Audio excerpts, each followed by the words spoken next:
Gatenga za veteran is Kirabo patients to share with us. We need to then we'll talk to us later after. Maybe.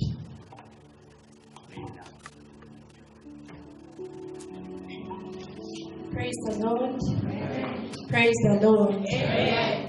I am blessed to be with you here. I thank God I've been given this opportunity to minister unto His servants. Hallelujah. Amen.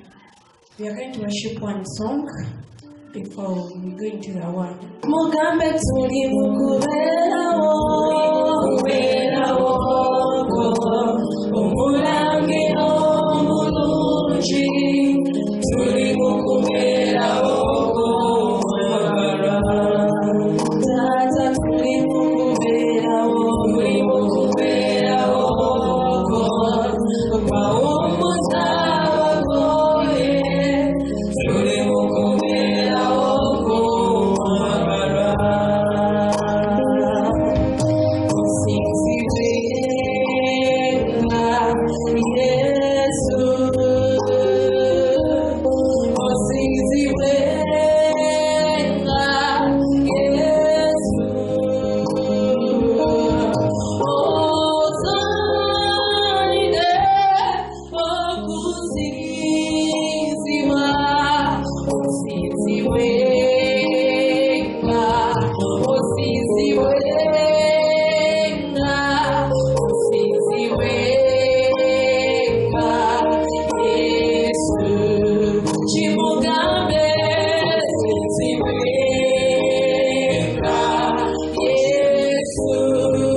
Since